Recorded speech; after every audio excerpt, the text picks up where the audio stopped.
My version of Tiny Todd was pretty odd. I mean, I got hydrochloric acid for Christmas one year when I was, I guess, in fourth grade, and loved it and wanted it.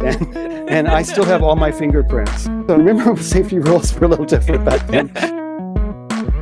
Hi, everyone. I'm Amy Devers. I'm Jaime Derringer, and this is Clever. And today we're talking to Todd Oldham.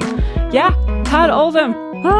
Love him. So you know him as a fashion designer, having built a fashion empire in the 90s, and as a DIY hero from his Todd Time segments on MTV's House of Style, which personally, I think that was the first time I was ever exposed to DIY, makeover, craft stuff, and I feel like it really had an impact on me growing up.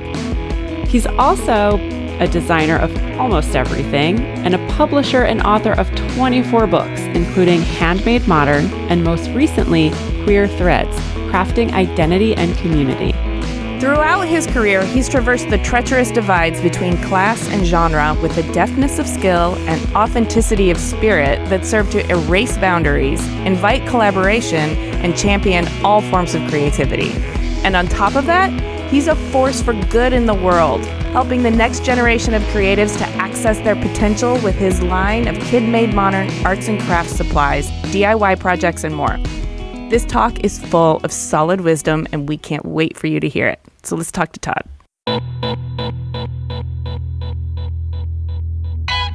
My name is Todd Oldham. I live in New York, and I get to make all kinds of stuff because I can't breathe if I don't.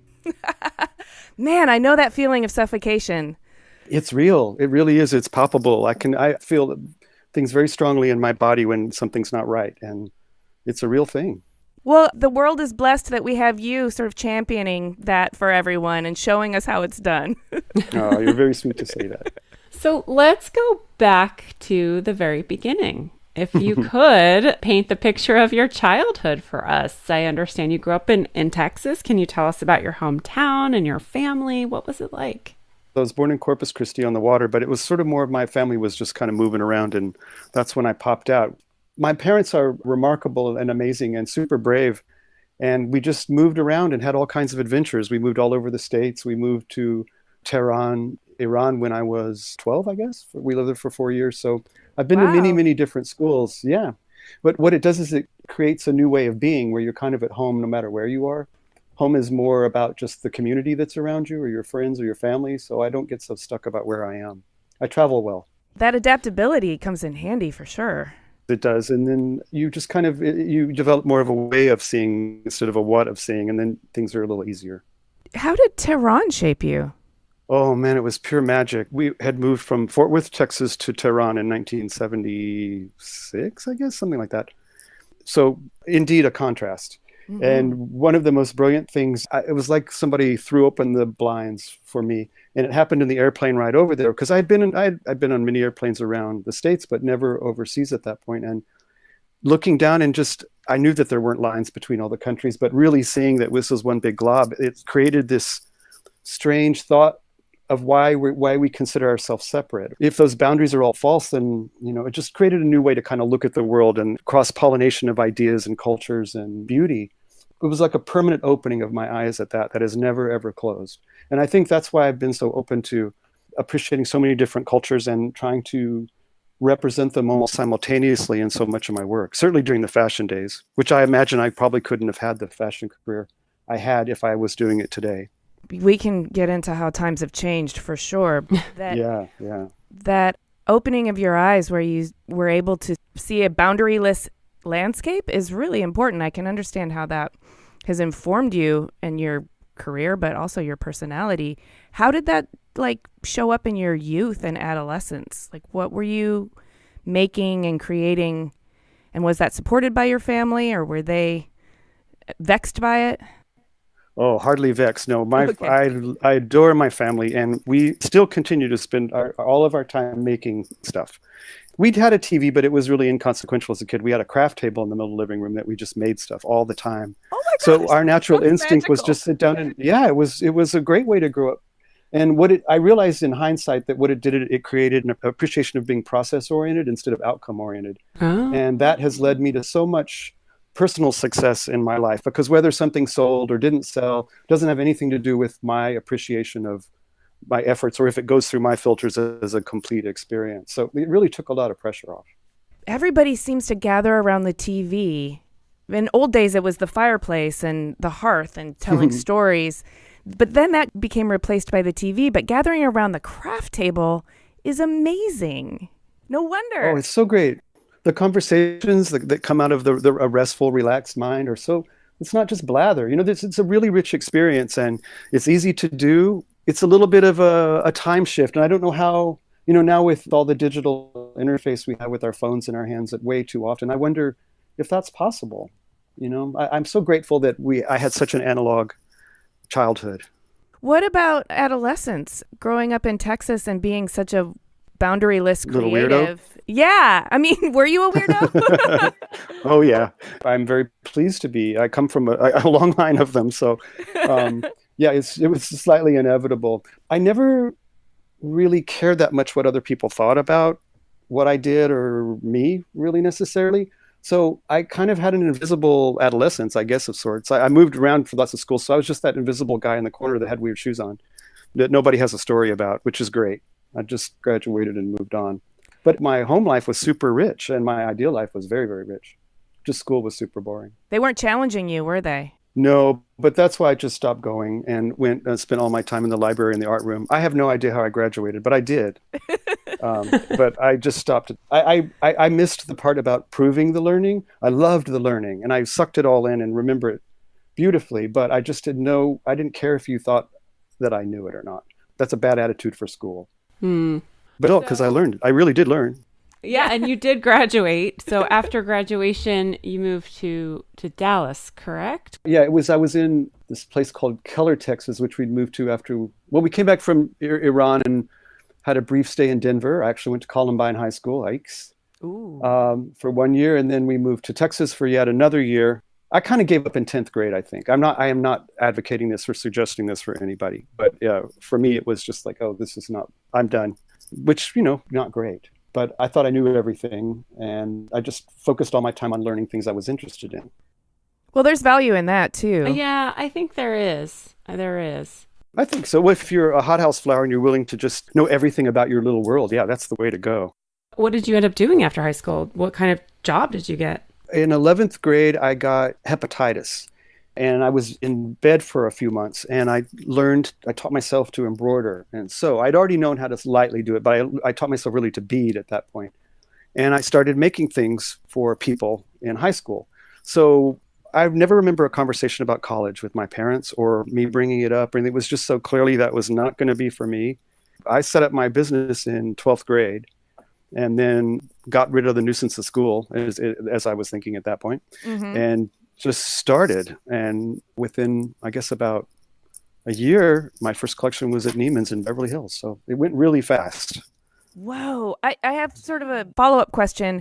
Did your parents have some sort of entrepreneurial gig that was moving you around, or what gave you the confidence to know that you could participate in the economy with your creations?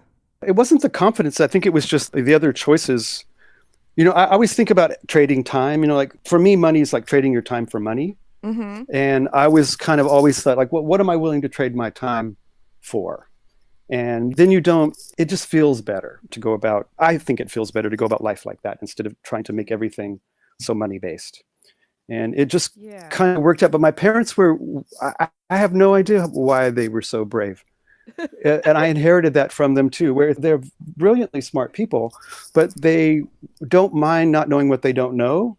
And they know that confidently that we can go learn it. So I think that's the part they passed down to me that's just been the fuel to do anything. I mean, if you think you can do that, you kind of can. Yeah, it's not that you have to know everything. You just have to have the confidence that you can learn it. Yeah, figure it out. Being an autodidact is one of the best ways to go through life. School is great. Everything's great, but you have to have a thirst for knowledge and continue to suck it in and rearrange. And also, as those of us that are involved in design, we reflect society through representation, or perhaps we can offer healing. There's so many things. So we have to evolve and shapeshift, by the hour practically. But once you have your foundation, your roots, the way your filter you put things through, it's very easy to do.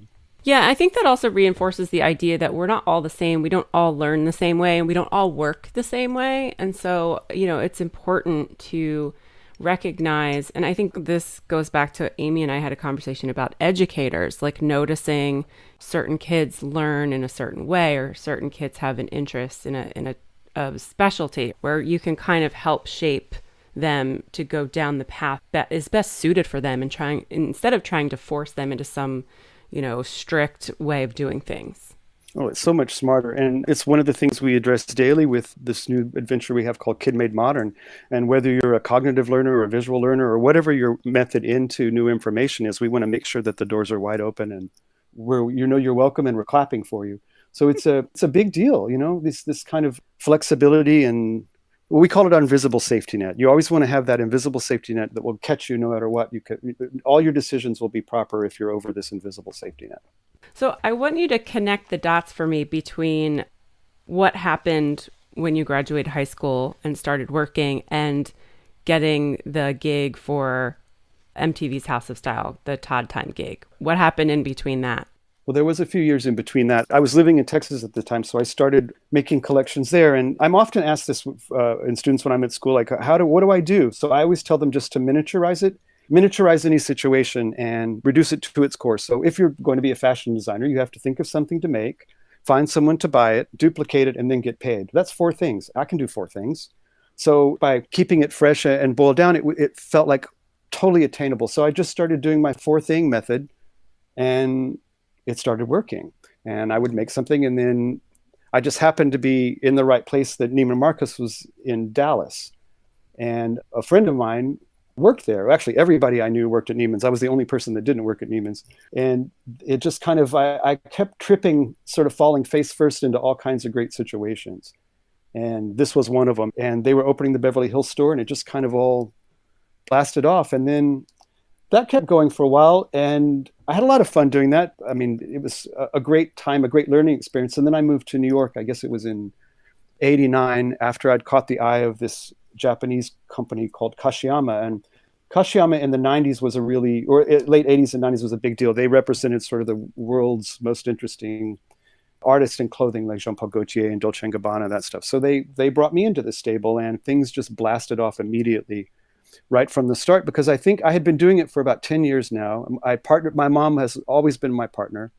And we celebrated the same making techniques and all of our methods that we developed since a little boy. And we were able to form and forge a great business out of it and do things that were very, very different. So in my second collection, I based the show on an episode of the Three Stooges I saw as a kid called Slippery Silks. Have you ever seen that one? No. Well, Three Stooges are pretty great. But this one, Slippery Silks, yeah, amazing. But the whole reason for me becoming a fashion designer was with Three Stooges. And it was this one called Slippery Silks. They were plumbers, and they went to this house, and the lady thought they were fashion designers. So they had to put on a fashion show as plumbers. And I was like, oh, I understand this. So it just stuck in my head from a little boy. I never forgot that. I've seen it a million times since. And so I based this collection on that episode. It was as though a plumber had designed an architect designed it, and it was a massive hit. Like, that show was just blasted off for us. And this new show had just come on about 1 month prior to that on MTV called House of Style, that was done by this amazing woman, Elisa Bellatini. And she just saw that there was this space in the world, what people were interested in, but it was being covered by either, like Elsa Clinch, who was on CNN, loved Elsa, but she had a very mature voice that no one terribly young was going to be resonant with. There was just nobody speaking to this young, new kind of thought process. So out came House of Style. MTV had come to that show and had liked that so much. They said, well, can you show us, after we cover your show, can you show us where the inspirations come and like how you do it? So I said, sure.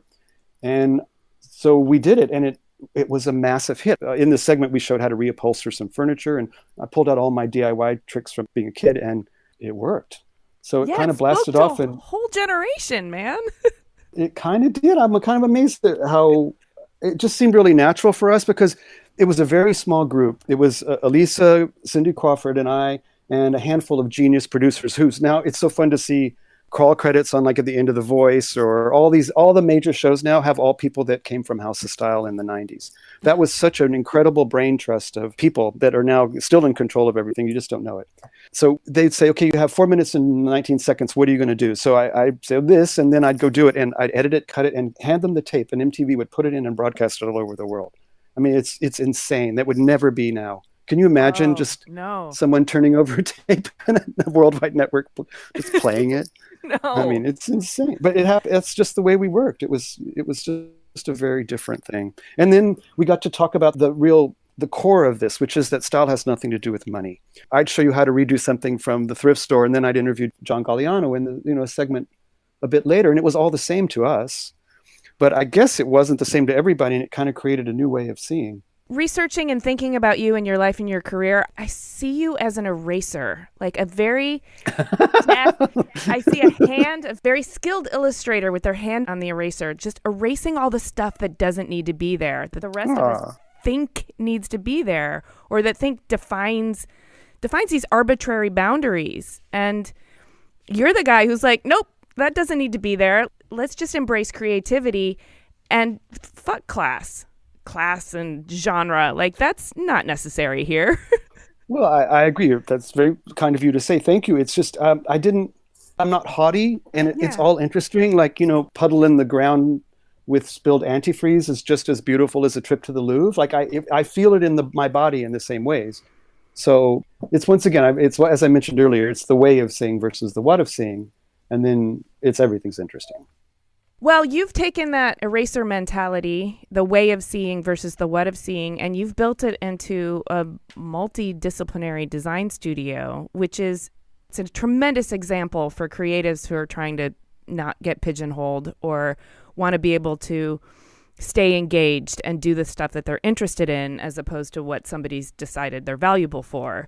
It's absolutely possible. I'm not going to say that it's an easy thing to do, to choose the other pathway that's so, I never walk on paved roads, but I'm so comfortable on unpaved roads that the paved ones hurt my feet worse. So I'm between that and then realizing when I was about 16 that I was unemployable, that was the most beautiful revelatory day of my life, because I thought, why would I have to think that was in no way depressing to me. It just was like, you have to create your own opportunities. This is a blessing for you. And I just embraced it, and it never left. We've got to take a quick break, but we'll be right back after this message. Support for Clever comes from Mitzi. Meet Mitzi by Hudson Valley Lighting. Everyone deserves to enjoy the benefits of good lighting in their home, and now everyone can. Mitzi mixes classic with contemporary in a full line of charming chandeliers, pretty pendants, versatile sconces, and fresh, flush and semi-flush mounts. Mitzi is always on trend with thoughtfully simple fixtures at an attainable price point that work for apartment dwellers and homeowners. Learn more about Mitzi and enter to win a cute table lamp at mitzilighting.com/clever. That's MITZI lighting.com/clever.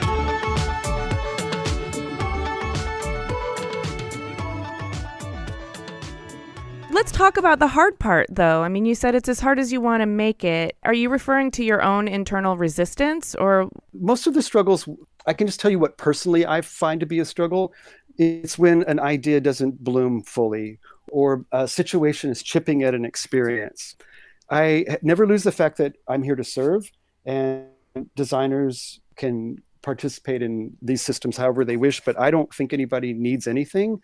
I mean, nothing I would do what I mean. No one needs anything I do. So I have an opportunity and then an obligation to make them as interesting and beguiling and helpful and useful and earth-friendly and non-destructive as possible. It's really nice. Since no one needs it, you have permission to make magic or attempt it.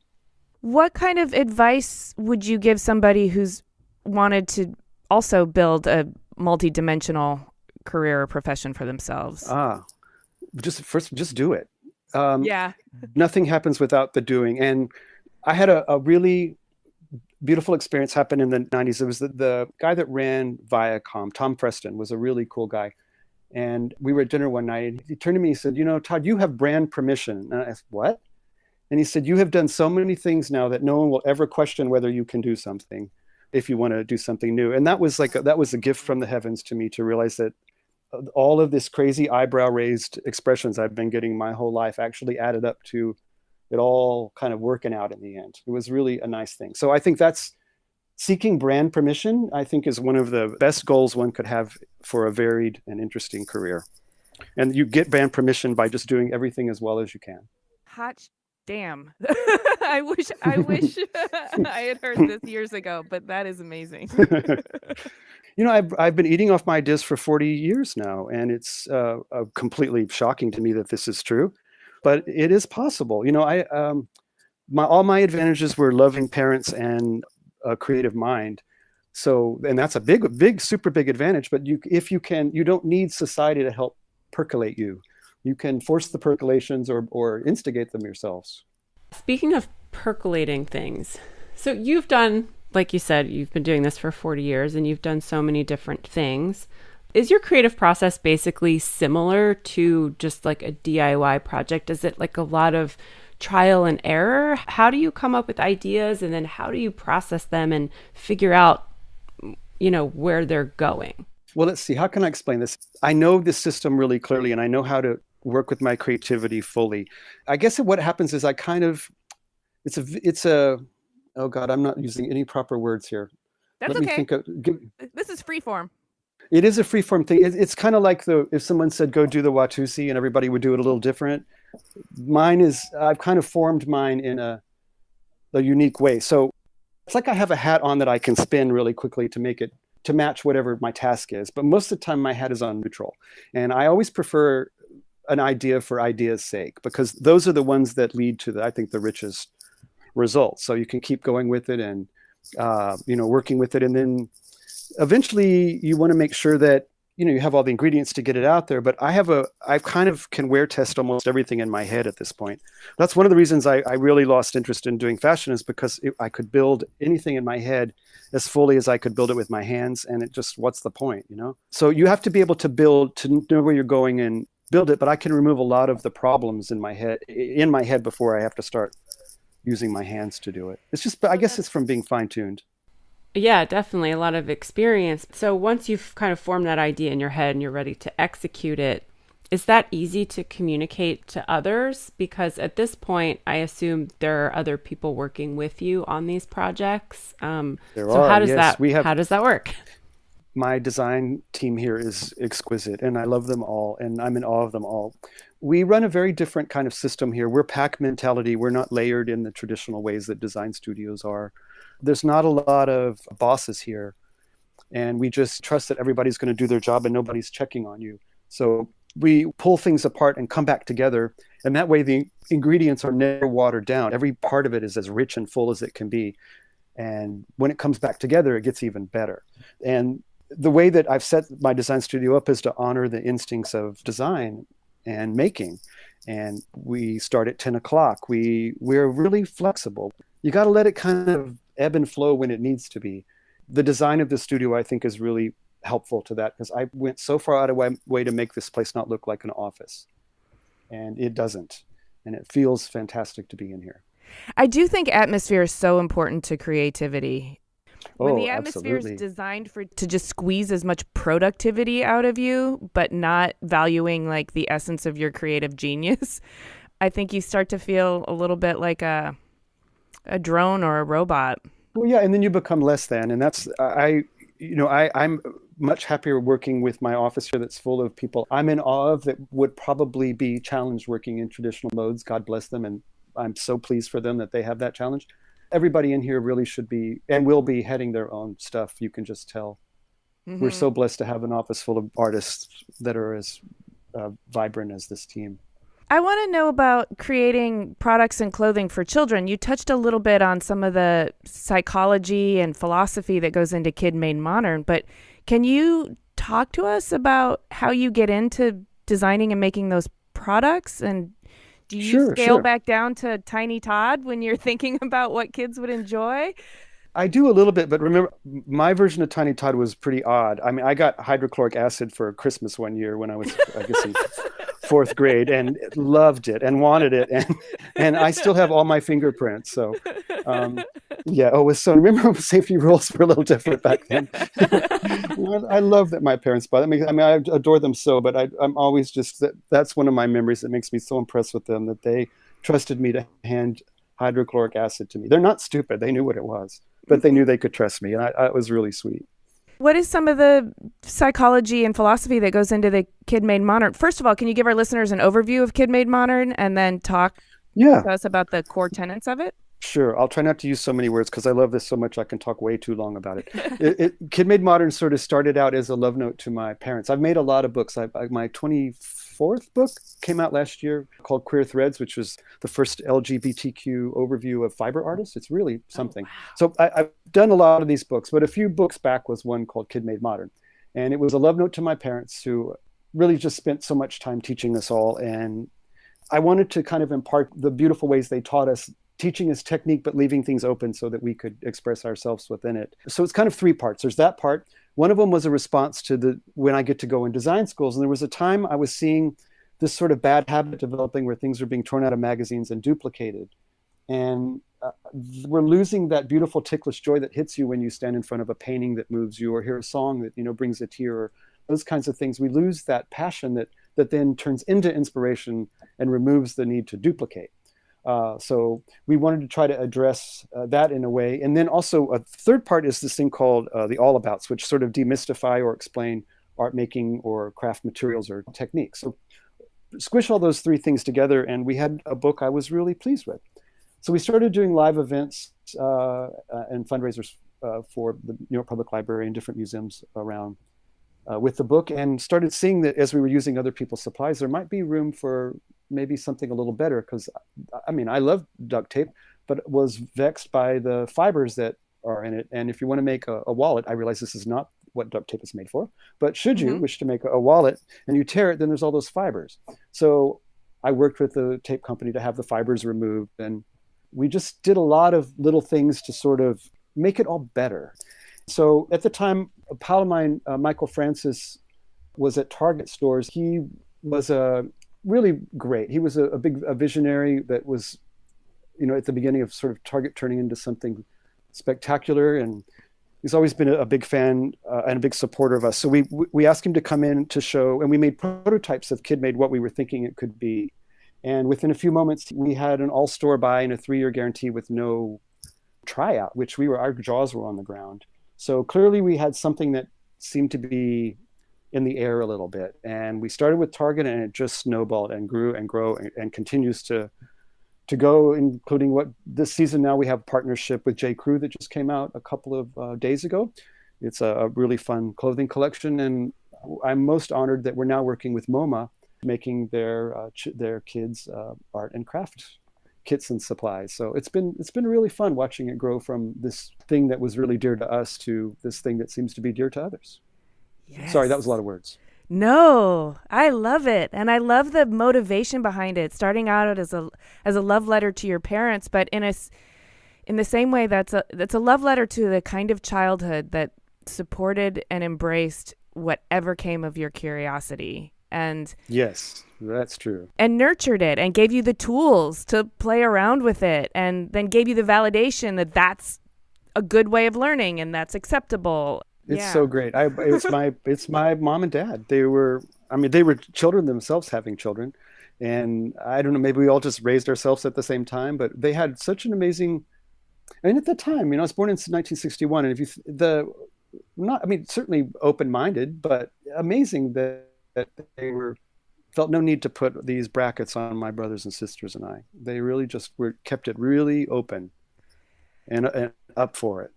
Yeah, that is amazing. And it's nice to hear that you recognize it and appreciate it so much. I mean, did you ever encounter challenges in life because you were allowed to be so open?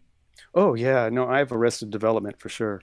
There's lots of things I'm terrible at, but what I'm good at, I'm really good at. So I guess that counts. Yes. So I want to ask a little bit about, I guess it's definitely professional, but it's also personal. I mean, from the outside looking in, you seem like a guy who's got who surrounded himself with a pretty solid tribe, like really great, creatively fruitful, long-lasting relationships, both personal and professional. Your mom's your partner. I've met you and Tony's been there forever. And yeah, we've been together 37 years now. Wow. Whoa. Yeah.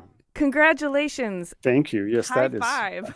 Really? Thank you. We switched it to 5 years about 10 years ago because I got so sick of people gasping. So now we just say 5 years. What would you say is the secret to creating these magical relationships? And if you could try and diagnose somebody who didn't have the parents that you had growing up, how would you offer some advice for putting the energy into relationships? Respect, I think, is pretty much the backbone to any relationship, no matter whether it's personal or, professional, however you go. So that certainly is the most important part. But it's important to also realize that how different we all are. And I appreciate that. So maybe if you had parents that weren't supportive, I mean, hopefully at a minimum, they might just not have been supportive of your ideas, and hopefully they were not cruel to your ideas. That's a different sort of situation, having to overcome some terrible information. You get pounded with enough information as a kid that you can't do something, or you're given the wrong supplies without assistance. You think it's your fault.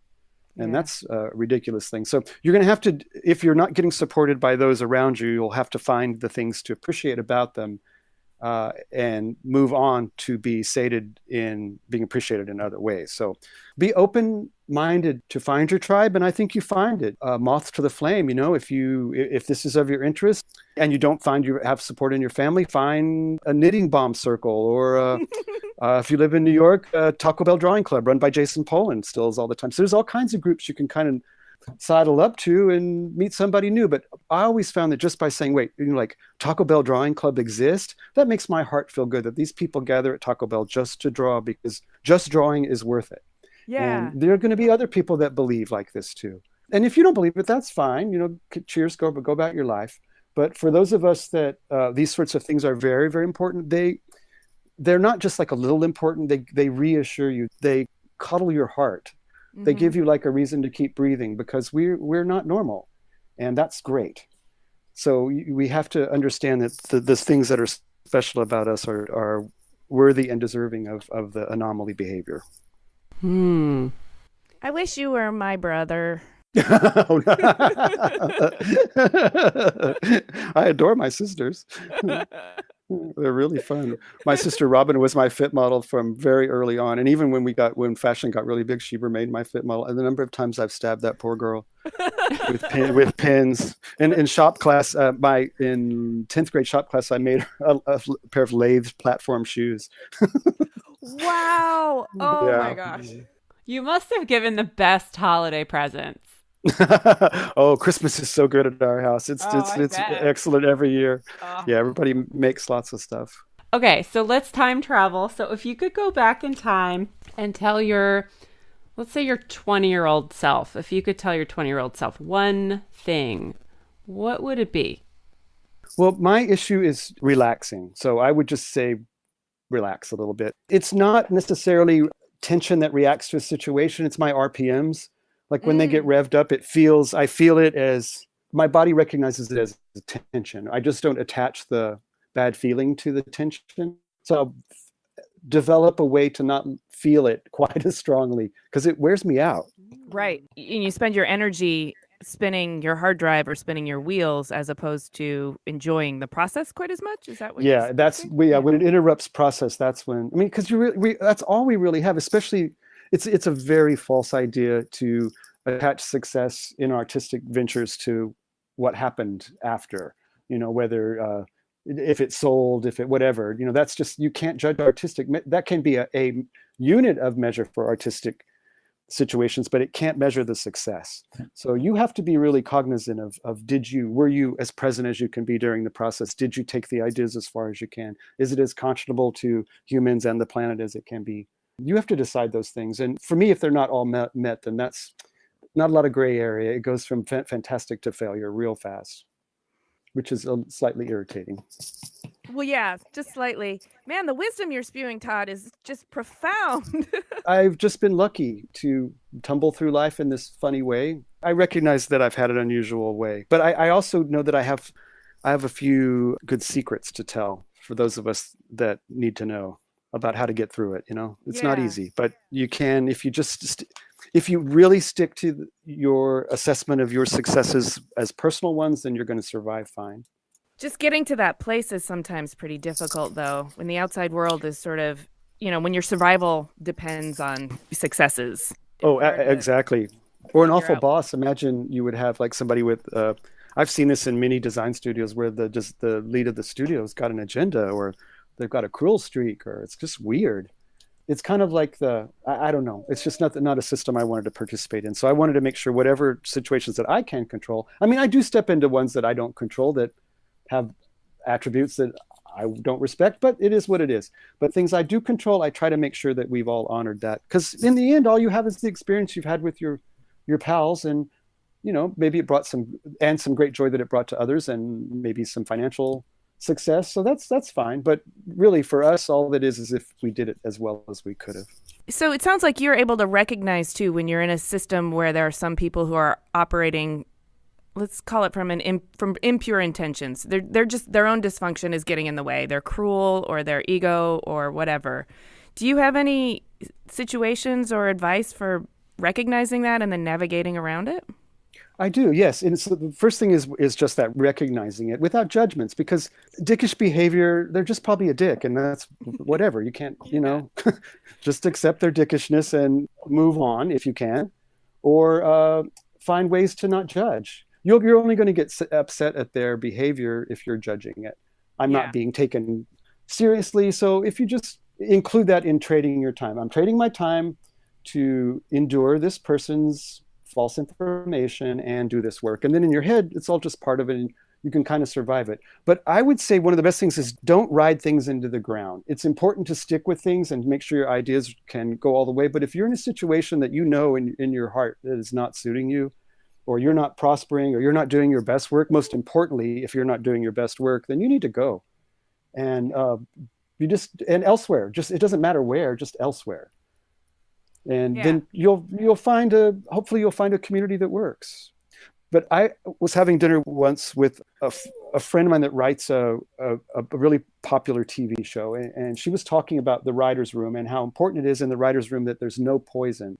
So if anybody in the writer's room does not have the perfect attitude, they get booted at once. And that was a good eye opener for me, because I tend to let things kind of go and endure. I don't mind crazy people at all, and so I can endure them very well.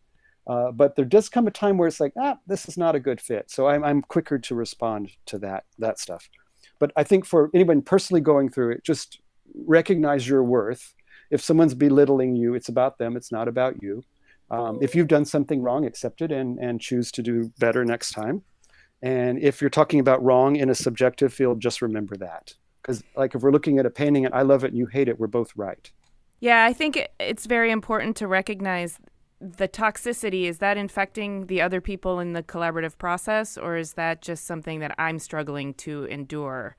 You do. And it can be that any toxicity in a design studio must be removed. It's so counterintuitive. That is just the death knell to creativity is an unopened heart or a toxic situation. And it's such a shame, because you're shooting your own foot off with a behavior like that.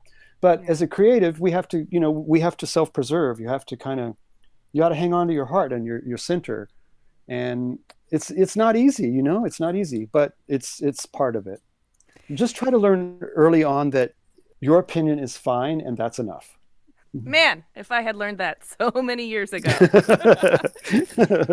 You've lived a very rich, full life, solid relationships, an amazing sort of creative studio that you get to satisfy your curiosity and keep on a learning curve for the bulk of your life.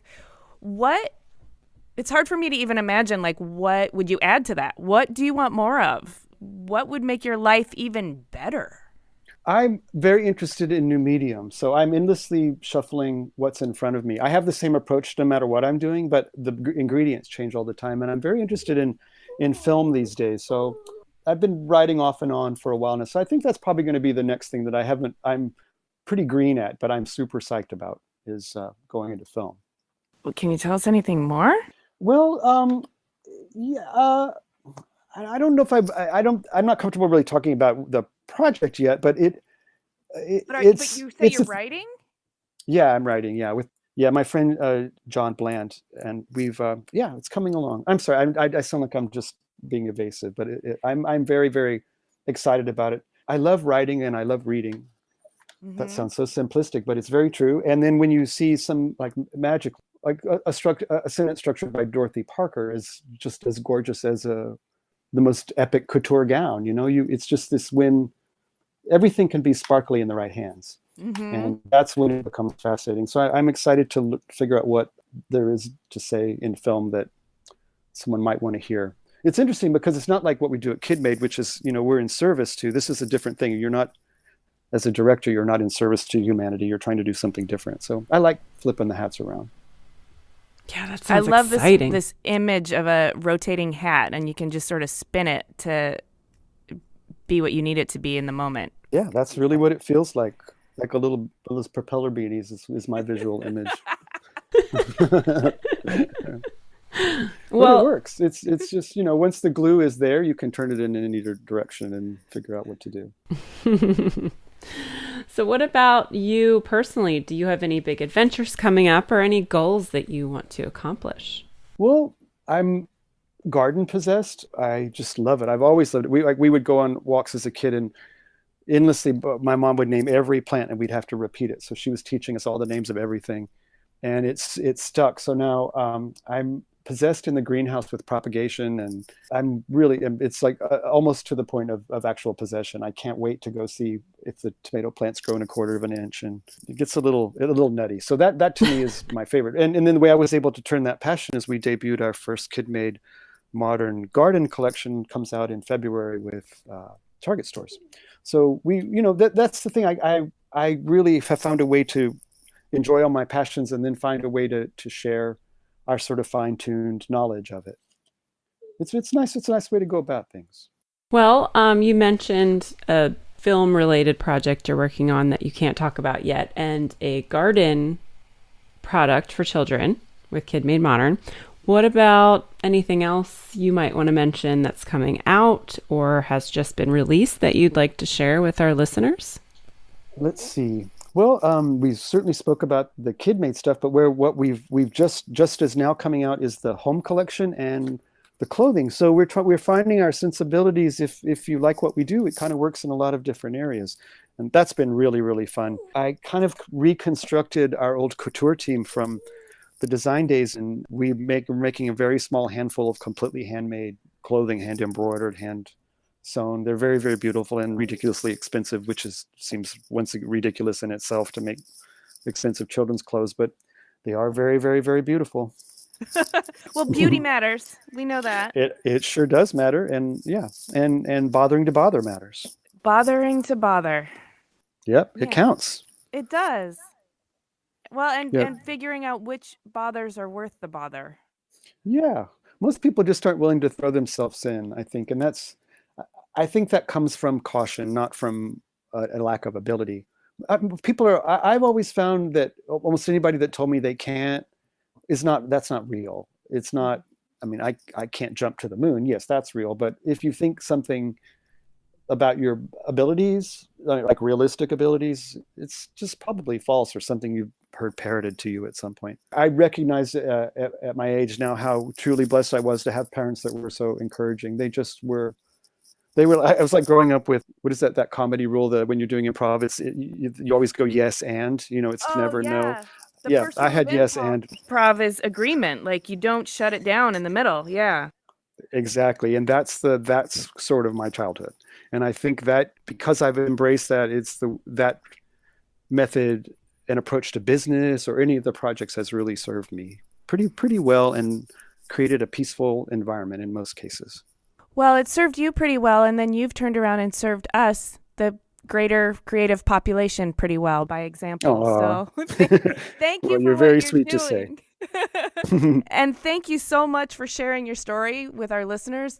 This is just so full of golden wisdom. I am very excited about this. Oh, well, thank you very much. I in my head, I'm kind of retired from doing this stuff, so I'm pleased you guys asked me, and I'm glad I did it. So thank you for your time. We are too. Thank you.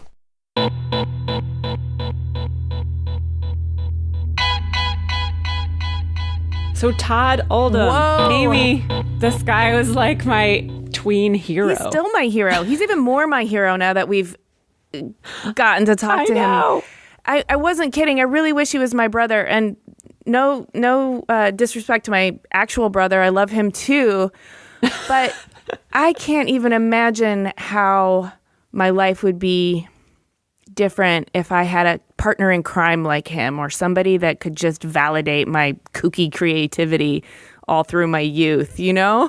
Seriously. He just seems like has this uncanny way of keeping it all in perspective, too. That trip to Tehran when he was a kid blew my mind.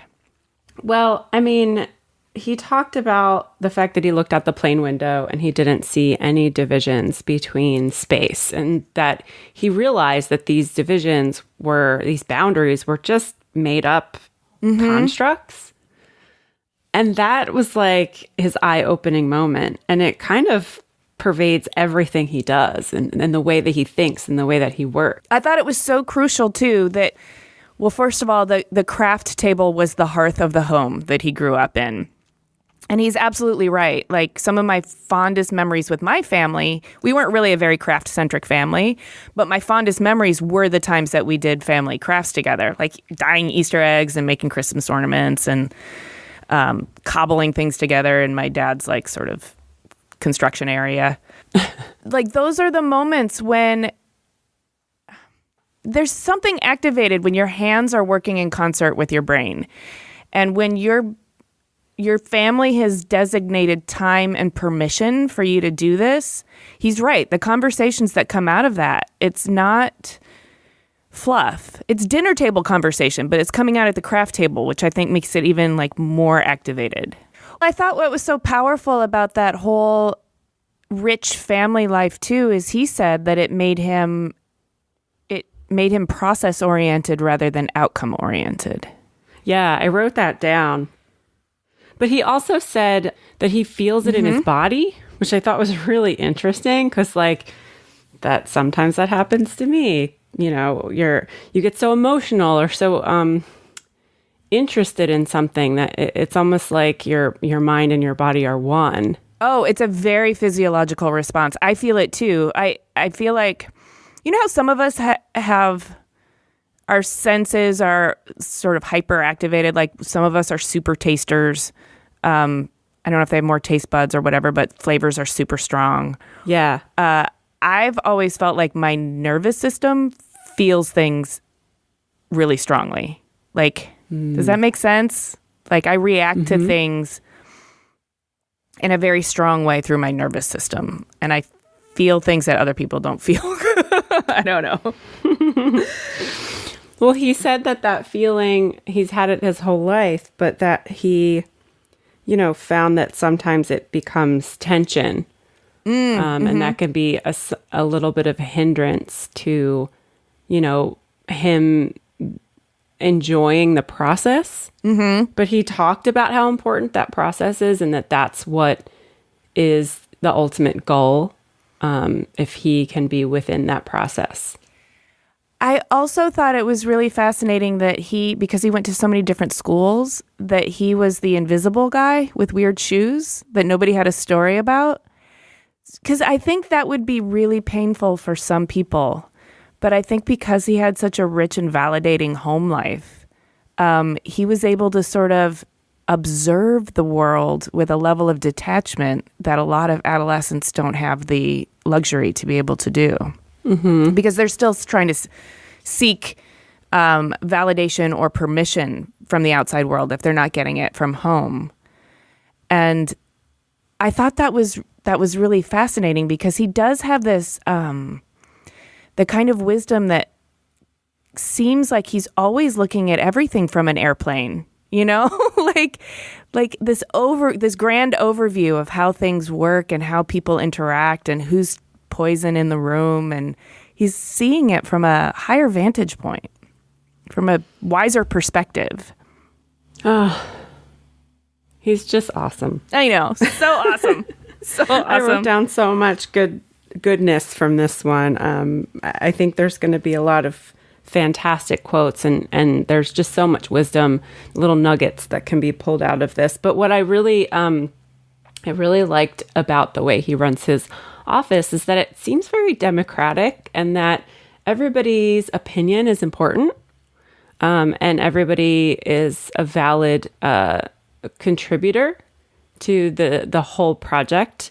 And I loved that, because it really, you're not working to please just your boss. You're working toward the success of something coming together as a group. It's like a team. It's not like this hierarchy of like your boss has to say, thumbs up, and then it has to go to his boss to get the thumbs up. Yeah, and he's not training everybody in the Todd Oldham way of doing things or the Todd Oldham style. What he recognizes is that all these different perspectives, all these different ways of thinking that come into his studio, that's the greatest asset. That's the real richness. And if he interferes with that, he's not getting the maximum of their potential. And I think this is really key. I think he's kind of comfortable with the uncertainty of the outcome because he is so process-oriented. He can actually get the best work out of these people, which makes them happier, which makes them more fruitful. Like, everything is just enhanced because of it. I also wrote down that he's comfortable on unpaved roads and trading time. Yep. And that it's a way of seeing. Mm-hmm. And then also your opinion is fine and that's enough. I'm going to get a fucking t-shirt with that on it. Dude, you know what we need is a motivational calendar, like with a Todd quote for every month. Just we do. Live your life according to Todd Oldham and everything's going to be okay. I told you the story of when I met him once. I met him, Todd and Tony, backstage at a TCA event, which is the Critics Association. It's a TV thing. We were both like premiering new shows on a Scripps network. He had Handmade Modern coming out on HGTV, and Freeform Furniture was coming out on DIY for me. So we hung out in the green room, and he also dropped a wisdom treasure. He said, "No is the new yes." And I loved that, because at the time I was overextending myself and I was saying yes to everything because I don't know. I was green and I didn't think I had a choice. And he said, "No is the new yes." And I was like, oh my God, I'm supposed to be really curating how I spend my energy. It's true. Mm-hmm. I mean, if you're doing all of this, I guess in the beginning of your career, it's okay to say yes to everything because you don't really know what you're good at or what's going to work out for you career-wise. And I think it's good to be more open, especially when you have all that energy. But I think as you grow older and you know what you're good at and what you're not good at and what you want to do versus what you don't want to do, I think at that point it's totally fine to pick and choose, what you want to do. Jaime, here's what I want to do. I want to keep having conversations with amazing people like that for the rest of my life, because that is the kind of thing that absolutely lights my fire. Let's make it happen. Okay. Thanks for listening.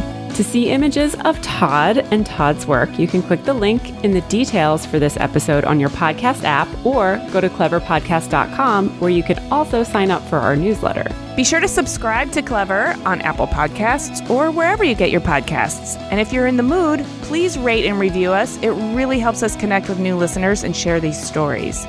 We also love chatting with you on Twitter, Instagram, and Facebook. You can find us at Clever Podcast. Clever is created, produced, and hosted by us, Amy Devers and Jaime Derringer, aka 2VDE Media, with editing by Jennie Josephson and music by L1011. Clever is proudly distributed by Design Milk.